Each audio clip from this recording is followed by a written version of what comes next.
누가복음 2장 15절에서 20절 제가 한 절 읽고 여러분께서 한 절 읽으심으로 서로 교독하시겠습니다. 천사들이 떠나 하늘로 올라가니 목자가 서로 말하되 이제 베들레헴으로 가서 주께서 우리에게 알리신 바 이 이루어진 일을 보자 하고 빨리 가서 마리아와 요셉과 구유에 누인 아기를 찾아서 보고 천사가 자기들에게 이 아기에 대하여 말한 것을 전하니 듣는 자가 다 목자들이 그들에게 말한 것들을 놀랍게 여기되 마리아는 이 모든 말을 마음에 새기어 생각하니라. 다 같이 읽습니다. 목자들은 자기에게 이르던 바와 같이 듣고 본 그 모든 것으로 인하여 하나님께 영광을 돌리고 찬송하며 돌아가니라. 아멘. 누가복음 전체의 큰 특징 중에 하나가 성령, 구원, 말씀 이러한 것들입니다. 물론 그 중간에서는 여성에 대해서도 강조가 있고 또 세상의 어떤 부라든가 재물에 대하여도 상당히 중요하게 관점을 두고 야같이 기록이 되었는데 오늘 이 본문은 예수님의 탄생 기사가 탄생에 대한 메시지가 천사들을 통해서 이 목자들에게 전달되었고 이 목자들이 이 주님이 하신 말씀의 여부를 확인하고 또 주께서 하신 일을 직접 보기 위해서 아기 예수님을 찾아간 그 사건의 내용입니다.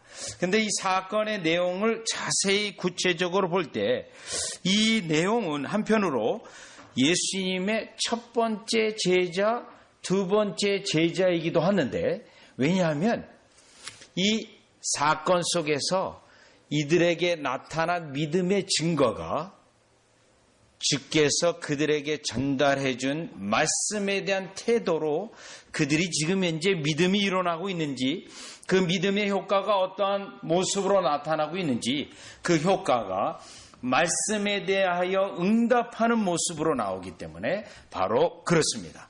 자, 성령님께서 우리에게 말씀을 가지고 믿음을 창조하실 때 그 창조하시는 능력이 신비로운 것이라서 그 과정을 우리가 알 수 없습니다.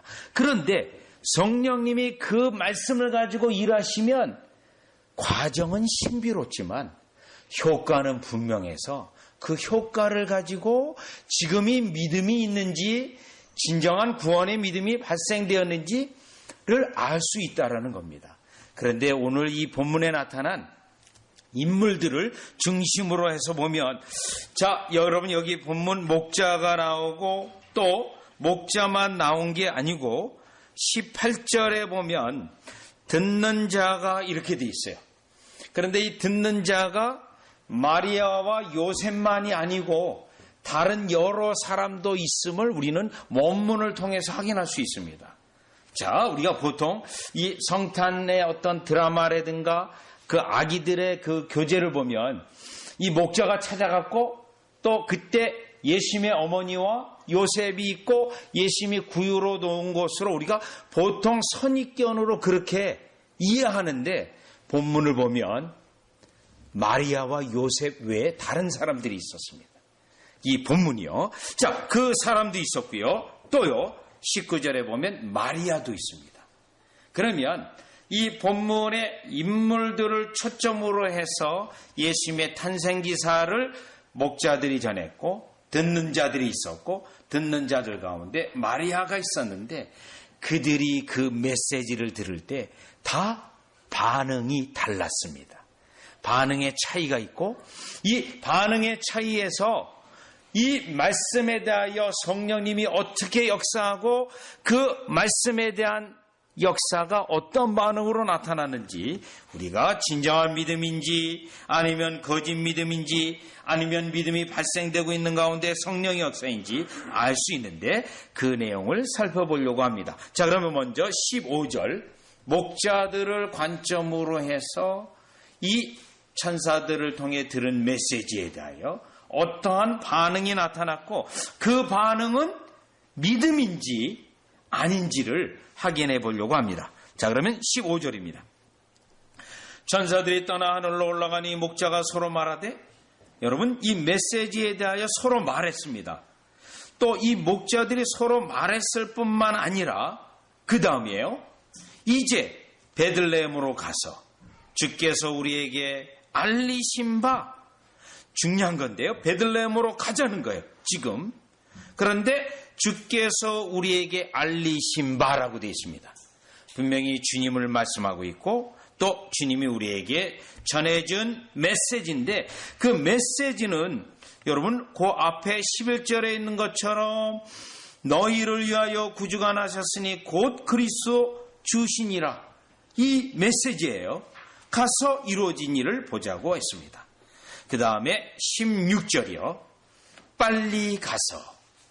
여러분, 이 목자들이 주님의 메시지에 대해 들은 그들의 모습은 서로 논의했고 또 베들레헴으로 가자고 했고 주께서 어떠한 일들을 행하셨는지 확인하자고 했고, 물론 이 어떤 일을 행하셨는지 확인하고자 할 때 단순한 호기심이 아닙니다. 이게 어떤 일들이 일어났구나, 호기심을 충족하기 위해 간 게 아니에요. 그리고 16절에 보면 빨리 가서라고 되어 있습니다. 신속성을 말하고 있고 또 신속성을 말할 뿐만 아니라 마리아와 요셉과 그의 누인 아기를 찾아서 결국 그들의 몸을 움직여서 이 아기 예수님을 우리 주님이 하신 일을 확인하기에 달려갔다는 겁니다. 물론 이 본문에는 있지는 않지만 하나가 더 있습니다. 그 내용은 이 아기 예수를 지금 찾아가기 위해서, 주께서 하신 일을 확인하기 위해서 본문에 구체적으로 언급되어 있지는 않지만 자신들이 돌보고 있는 양들도 그대로 두고 간 겁니다. 여러분, 지금 밤에 양을 치고 있는 자들이 재산이에요. 어쩌면 그들의 전 재산인데 그것마저도 나중으로 두고 지금 주께서 어떠한 일을 어떻게 행하셨는지 그것을 알고 확인하고, 또 더 중요한 것은 그 다음에 17절에 보니 이 아기에 대하여 말한 것을 전하니, 여러분, 이 예수님을 찾아갈 때 천사가 그들에게 전해준 메시지의 내용을 다 기억하고 주께서 하나하나 어떻게 행하셨는가를 확인하기 위해서 갔다라는 것입니다. 자, 이 모습을 볼 때 이 목자들은 예수님, 아기 예수님이 태어나자마자 첫 번째 제자들이라고 어떤 신학자는 말하기도 합니다. 그 말씀에 대한 반응이 예수님에 대한 그 메시지에 대하여 심지어 자신들의 재산도 다 누가 가져가도 그게 중요하지 않습니다. 또요, 빨리 그들이 달려갔습니다. 또요, 가는 길에 서로 논의했습니다. 또요, 그들은 달려가면서도 천사들이 전해준 그 메시지에 대하여 정확히 기억하고 있고 그 메시지를 바로 예수님이 말구에 누인 그곳에 가서 전달했다라는 것입니다. 그 전달한 것이 바로 누가복음에 오늘날 우리도 그 메시지를 알 수 있도록 하나님의 말씀으로 기록되어 있다라는 것입니다. 자, 여기서 나타날 수 있는 진정한 구원의 들음, 우리 주님이 우리의 가운데 하나님의 말씀을 우리에게 주시고 그 가운데 성령이 역사하셔서 구원의 믿음이 발생되어질 때, 그때 예수 그리스도에 대하여 신속한 우리의 움직임이 있게 하시고 예수 그리스도를 찾아가게 하시고 예수 그리스도에 대한 메시지들을 기억하게 하시고 그 메시지에 대하여 신속적으로 가장 최고의 가치를 부여하는 이 말씀에 대한 태도가 목자들에게 나타났다라는 겁니다. 그래서 이 목자들이 첫 번째 그리스도인들, 첫 번째 제자라고 여기는데, 이것은 오늘날 우리에게 성령의 역사로 하나님의 말씀으로 거듭나게 하시고 새로운 생명을 만드시고 할 때 성령님께서 동일하게 우리에게도 이와 같이 역사하시는 것입니다. 그래서 예수님은 이와 같은 역사에 대하여 요한복음 10장 27절에 내 양은 내 음성을 들으며 이렇게 되어 있습니다. 내 양은 내 음성을 들으며. 자, 예수님의 음성을 들을 때 반드시 성령의 유효한 역사가 있어서 그것에 대하여 그 다음 예수님의 말씀은 나를 따르며라고 되어 있습니다. 그런데 이 목자들은 바로 예수님을 따르는 것이 벌써 나왔다는 것입니다. 내 양입니다. 우리가 지난주에 살펴본 대로 이 기쁜 구원의 소식은 아무에게나 되는 것이 아니라 하나님의 선택된 백성에게만 기쁨의 구원의 소식이 되는데, 오늘 본문은 이 구원의 기쁜 소식이 정말 그들 심령 속에 말씀을 통하여 믿음이 일어난 증거가 빨리 가서 양들도 버려두고 예수님의 그 역사한 것을 확인하기 위하여 달려갔다라는 것입니다. 자, 그러면 우리가 지금 누가복음 2장을 보고 있는데, 여러분 누가복음 전체의 주제가 하나님의 말씀, 성령, 믿음, 구원이라는 내용인데, 누가복음 10장을 가보시면, 다 같이 가보십니다. 누가복음 10장이요. 누가복음 10장 40절에서 42절을 보면요. 자, 같은 누가복음 사도행전에서 우리는 이와 같이 교리적인 예를 끌어다 줄 수 있는데요. 40절에 보면, 마르다는 준비하는 일이 많아 마음이 분주한지라 예수께 나아가 이르되, 주여, 내 동생이 나 혼자 일하게 두는 것을 생각하지 아니하시나이까? 그를 명하사 나를 도와주라 하소서. 여러분, 이 마르다는 마음이 분주합니다. 그런데 이 마르다가 생각한 예수님은 누구죠? 마르다가 생각한 예수님은 그저 나를 위해서 동생에게 너도 가서 일을 해, 그 정도 말이나 전하는 예수님으로 본 겁니다. 사실 예수님의 입장에서 이 마르다를 볼 때, 너는 나를 이 정도밖에 생각 못하니? 뭐 이런 말을 할 수밖에 없는 요청을 했어요. 이때 온유하신 우리 주님은 이렇게 대답했습니다. 41절이요. 주께서 대답하여 이르시되, 마르다야, 마르다야, 얼마나 안타까운지 이름을 2번이나 외쳤어요. 내가 많은 일로 염려하고 근심하나 마음이 분주하고요, 우리 주님에게 집중하지 못하고 있고요. 42절이요. 몇 가지만 하든지 혹은 한 가지만이라도 족하니라. 마리아는 이 좋은 편을 택하였으니 빼앗기지 아니하리라. 좋은 편을 택했다는 겁니다. 예수님에게 말씀을 듣는 것, 그것을 가장 최고로 여기고, 자신이 지금 해야 될 일도 있고 그 어떤 일도 있는데 그것을 뒤로 하고 우선순위로 두고 이 일을 가장 우선순위로 두었다라는 것입니다. 여러분, 이 본문을 볼 때 다시 누가복음 2장에 오면 바로 목자들이 이러한 태도를 가졌다는 것입니다. 하나님의 말씀에 대하여 천사들이 전해준 그 메시지에 대하여 최고의 가치를 부여했고, 그 말씀에 대하여 중요성을 또 인정해서 바로 아기 예수를 찾아간 그들의 모습 속에서 결국은 하나님의 말씀에 그 심령에 적용된 참된 증거를 우리는 확인해 볼 수 있다라는 것입니다. 여러분, 다시 누가복음에 돌아와서 2장에 보면 목자들은 이것으로 끝나지 않았습니다. 17절로 다시 보니까 말한 것을 전했습니다. 또요, 20절로 가보면 목자들은 자기들에게 이르던 바와 같이 듣고 본 그 모든 것으로 인하여, 이 부분은 말씀이 확인되어지고 확증된 겁니다. 그것으로 인하여 하나님께 영광을 돌리고 찬송하며 돌아가니라. 이와 같이 목자들은 이걸로 끝났습니다. 그런데 여러분, 이 2장 20절에 하나님께 영광을 돌리고 찬송하며 돌아간다는 것은 사도행전 13장에도 나옵니다.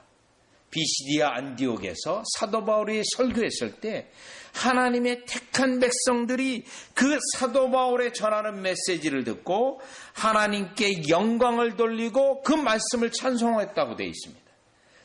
누가복음이나 사도행전에서 구원의 은혜에 백성에게 나타나는 특징을 하나님의 영광 돌리고 찬송했다는 건데, 그렇다면 20절에 이 목자들이 말씀에 대한 응답의 태도와 20절에 그들의 말씀을 통하여 심령에 큰 기쁨까지 동원됐는데, 나타났는데, 이 기쁨은 다름 아닌 구원의 기쁨이라는 것입니다.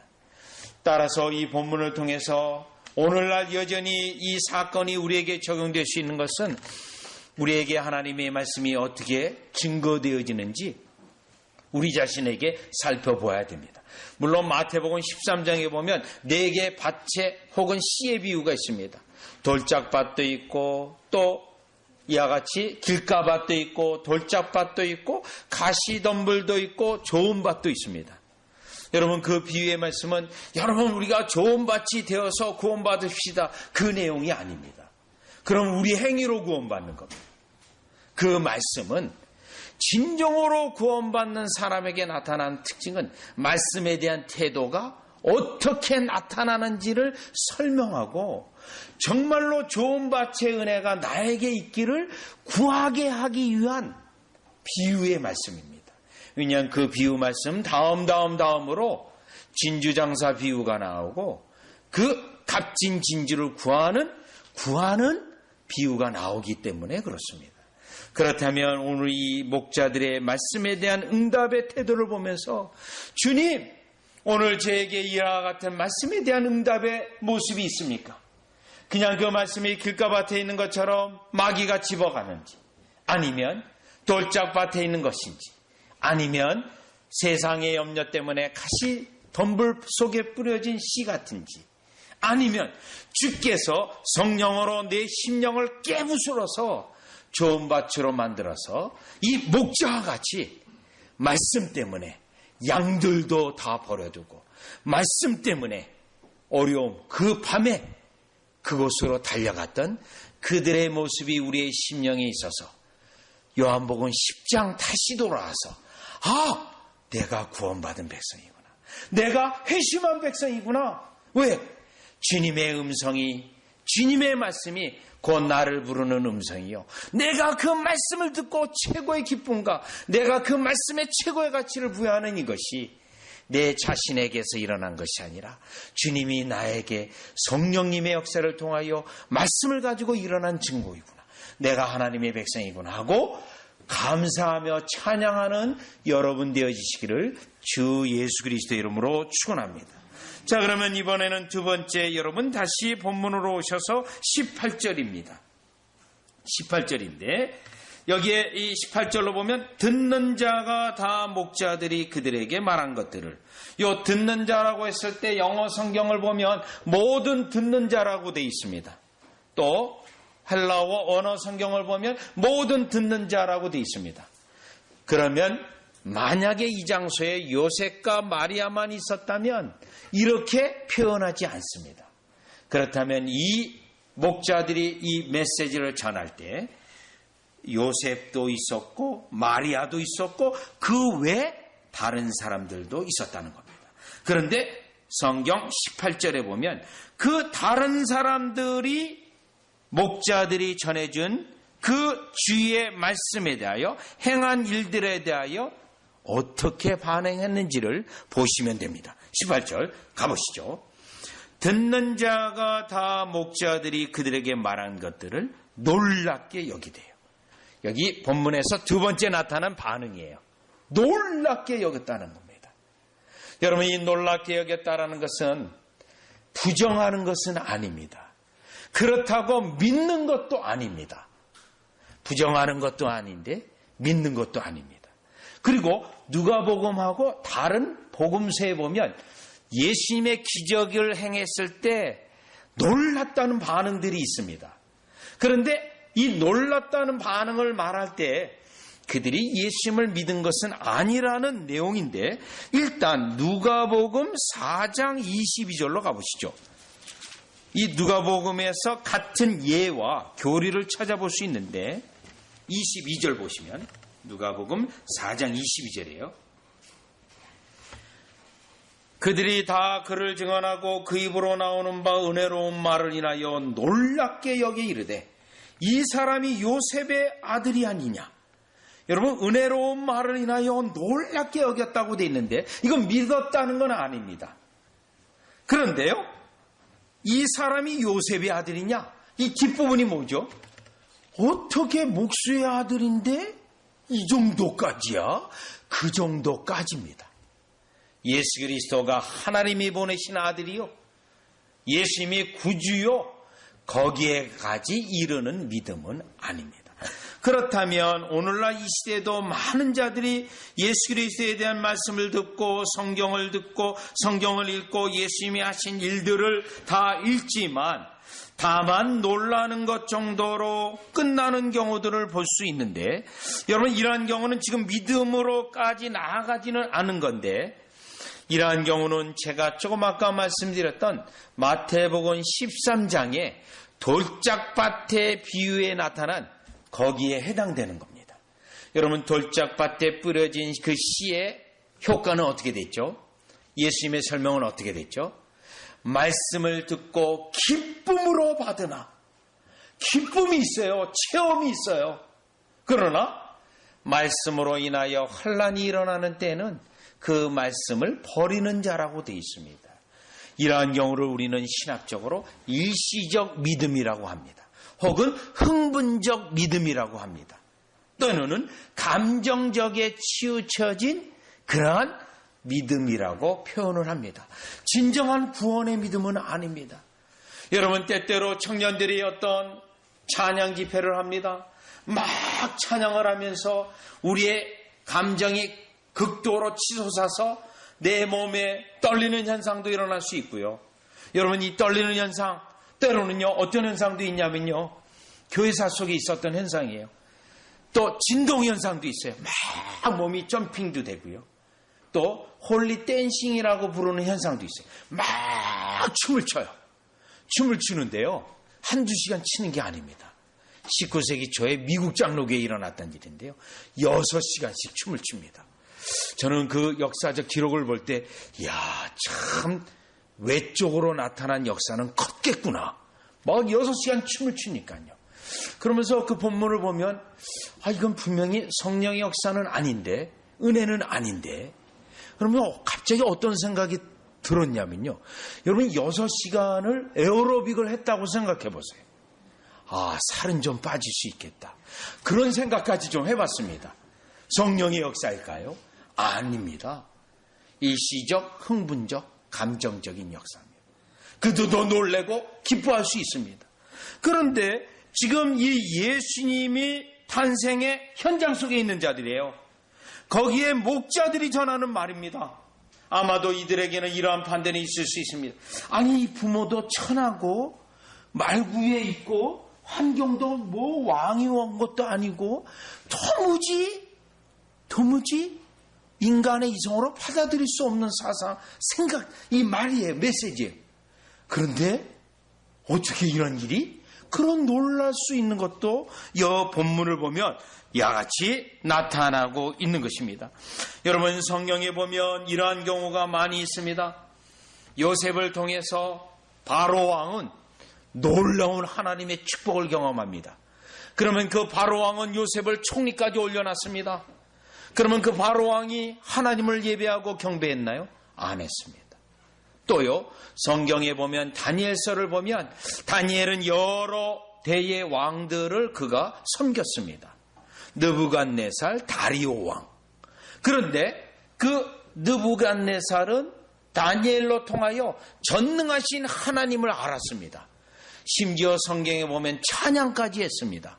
그런데요 그가 그 하나님을 예배했습니까? 예배하지 않았습니다.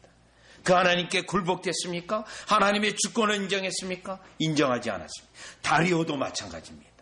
이러한 경우는 놀라기는 하지만 오병이의 기적으로 사람들이 놀라기는 하지만 예수님의 말씀으로는 예수님을 따르지 않는 자들이 오늘 본문에 있는 것처럼 바로 요셉, 마리아, 목자들, 예수님 있는 현장에서 직접 눈으로 보는데도 직접 듣는데도 놀랍게 여기는 것으로 끝났다라는 것입니다. 우리는 여러분 이러한 진정한 믿음이 아니라 일시적인 믿음, 흥분적인 믿음, 이러한 믿음을 분별을 해야 됩니다. 왜요? 한국교회는 이러한 믿음을 구원의 믿음으로 알고 또 그걸 통해서 자기가 구원받았다고 생각하고 심지어는 그 구원의 체험을 끝까지 신뢰하는 사람도 있습니다. 제가 밴쿠버에 갔는데 그 어떤 분과 쭉 성경에 있는 핵심을 얘기하면서 논하면서 성경을 쭉 설명하면서 지금 본인이 체험하고 있는 것은 흥분적, 환상적 체험이에요. 성령의 역사로 인한 실제적인 변화나 체험이 아닙니다. 그 얘기를 제가 직접 했어요. 왜냐하면 그분을 다시 볼 수 있는 기회가 없을 것 같습니다. 그래서 직접 얘기했더니 화를 내더라고요. 본인은 그걸 가지고 구원받았다고 생각했는데 그게 구원이 아닌 체험이라 하니 성경적 체험을 설명하니 화를 내고 결국 그 자리를 떠나게 된 것을 기억합니다. 여기에 있는 것 같이 구원의 체험이 아닌 것을 구원의 체험으로 여기고 있는 수많은 영혼들이 우리 주위에 있기에 우리는 이것을 여전히 분별해서 야치 목자들에게 성령의 역사로 나타나는 그 증거가 우리에게 넘치시기를 주 예수 그리스도의 이름으로 축원합니다. 자, 다시 본문으로 들어오셔서 이번에는 세 번째입니다. 여러분 19절이요. 마리아를 놓칠 수가 없습니다. 왜냐하면 이 마리아도 예수님의 제자이기 때문에 그렇습니다. 자, 그러면 이 마리아는 이 목자들이 전한 메시지에 대하여 어떠한 응답을 했냐면 19절입니다. 마리아는 이 모든 말을, 여러분 이 모든 말이라고 돼 있어요. 하나님의 말씀이요. 마음에 새기어 생각합니다. 마음에 새겼다고 돼 있어요. 그러면 이 모든 말을 마음에 새겼다는 것은 무엇을 전제하냐면 여러분 누가복음 1장 26절에서 여러분 잠깐 가보세요. 누가복음 1장 26절에서 38절이 지금 천사 가브리엘이 마리아에게 전한 주님의 메시지입니다. 1장 26절, 28절. 그 다음 1장 43절에서 45절로 가보시면 이번에는 엘리사벳이 성령의 충만함을 받아 예언하는 내용이에요. 43절, 45절은 예언하는 내용이고 또 67절에서 79절까지는 역시 예수 그리스도에 대한 세례 요한이 포함되어 있지만 사가랴의 예언이에요. 또 1장 46절에서 55절까지는 마리아 자신이 성령의 놀라운 은사적인 은혜를 받아 예언적인 기도를 하는 내용입니다. 본인이 예언적 기도의 내용이에요. 그러면 다시 2장 19절로 가보면 마리아는 이 모든 말을 마음에 새기고 요거예요. 그 앞에 있는 천사들로부터 받은 메시지, 엘리사벳으로 받았던 예언, 사가랴의 예언, 자기 자신이 성령의 충만함을 받았던 은사적인 기도, 여러분 이것과 함께 목자들의 말을 연결을 해서 마음에 두었다는 겁니다. 그래서 모든 말이라고 되어 있는 것입니다. 여기에 마리아에게 나타난 말씀에 대한 그 특징은 하나하나 짝을 맞추어서 묵상하는 겁니다. 여러분 성경에 하나님의 말씀은 모든 짝이 있다라고 분명히 말합니다. 이걸 하나하나 맞춰보면서 새겨보는 건데 여러분 이 예를 우리는 어디서 볼 수 있냐면 누가복음 24장 27절 다 같이 다시 한번 누가복음을 또 가보시면 24장 27절이에요. 24장 27절. 여러분 목자들이 말씀에 대한 믿음이 발생된 것과 마리아에게 믿음이 발생되어지고 여전히 예수님의 제자가 되는 것과 성령이 일하시는 것은 같지만 때로는 이와 같은 방식이 여러 방식 중에 다를 수가 있죠. 특징이 있겠죠. 24장 27절을 보면 이에 모세와 모든 선지자의 글로 시작하여 모든 성경에 쓴 바 자기에 관한 것을 자세히 설명하시니라. 예수님의 방법입니다. 예수님이 직접 성경, 구약 성경을 가지고 짝을 맞추면서 연결을 하면서 증거하셨어요. 예수님이 직접 사용하신 방법입니다. 그래서 우리에게 믿음이 발생되어졌을 때, 여러분이 믿음이 강력하게 발생되어졌을 때 성경 구절이 여러분도 모르는 사이에 연결이 될 수가 있어요. 그리고 떠오르기도 해요. 이게 요한복음 14장 24절에 우리 예수님이 약속해 주신 겁니다. 성령이 깨닫게 하시리라. 왜요? 믿음이 발생되기 위해서요. 그리고 사도들도 이 방법을 썼습니다. 예수님만 쓴 게 아니에요. 또 사도 요한과 같은 건 요한복음에 보면 특별히 11장에 보면요. 마리아 사건 다음인데요. 이사야서를 연결을 해요. 이사야서 6장도 연결하고 이사야서 53장도 연결하고 왜 연결을 하냐면 요한복음 17장에 가보면 아버지와 아들의 계획 속에서 아들이 온 걸 말하거든요. 그거는 이사야서 49장하고 연결되거든요. 그래서 요한복음 자체가 이사야서와 상당히 깊은 관련을 가지고 있는데 왜 그렇습니까? 성경을 짝을 맞추고 연결하면 그 속에 우리에게 믿음이 발생되기 때문에 예수님도 이렇게 쓰셨고 또 사도들도 이와 같은 방법을 썼고 스데반 집사도 설교할 때도 이와 같이 했던 것입니다. 그렇다면 다시 누가복음 2장 19절로 오셔서 여러분의 믿음, 확실한 믿음, 그 믿음은 또 그 믿음이 한 번의 믿음이 아니고요. 점점 성장하는 믿음이 되기 원하고 확고한 믿음이 되기 원한다면 여러분 마리아 같은 방식이 우리에게 유용합니다. 하나님의 말씀을 짝을 맞추어가며 마음에 두고 그 성경을 연결할 때 여러분도 모르는 사이에 믿음이 발생이 되어져서 그리스도를 믿게 되어지고 그리스도를 의지하게 되어지고 그리스도를 나의 영원한 구주로 사랑하게 되어 있다라는 겁니다.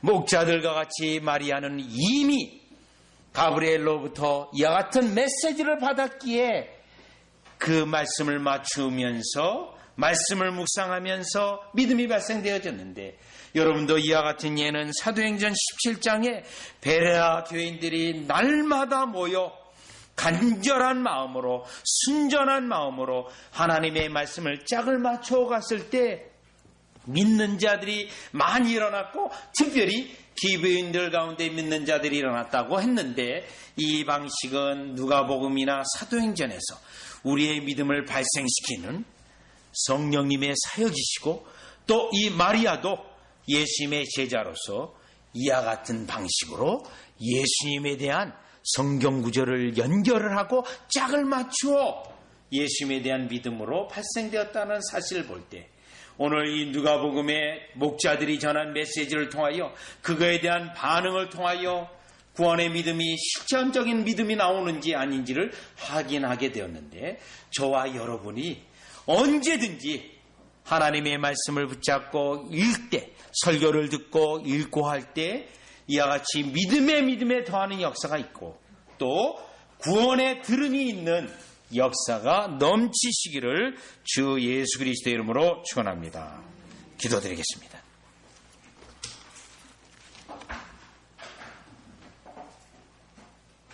하나님, 저희들에게 구원의 믿음이 일어나게 하실 때 그 말씀에 예수님의 말씀의 최고의 가치와 중요성을 깨닫게 하시고 그것을 부여하게 하시며 그 말씀을 붙잡게 하심으로 이미 구원의 적용이 있게 하시고 또 그 생명의 말씀의 능력을 체험케 하시며 오직 그 말씀으로 더불어 살아가게 하시는 원리를 저희들이 예수님의 기쁜 소식을 전했던 목자들의 사건들로부터 깨닫게 됩니다. 주님, 오늘도 이 성경 66권의 말씀으로 그리스도에 대한 말씀으로 우리에게 말씀하시고 성령님의 역사로 믿음이 더욱더 강력하게 일어나서 오직 하나님의 말씀만 붙잡고 의지하고 의뢰할 때 실제로 성경의 약속의 말씀대로 우리에게 행하시고 전능하신 능력과 지혜를 따라 우리를 돌보시고 축복하시는 은혜가 구원의 은혜와 함께 날마다 우리에게 있게 하여 주셔서 사도 요한이 고백한 것처럼 우리의 주님의 말씀을 만졌다, 보았다, 또 체험했다고 하는 고백이 우리에게 넘치게 하여 주시옵소서. 또한 내가 회심한 증거, 하나님의 구원 백성은 확실한 증거가 내 양은 내 음성을 듣고 나를 따르며 해서 증거가 있게 하여 주시옵소서. 예수님의 이름으로 기도드리옵나이다. 아멘.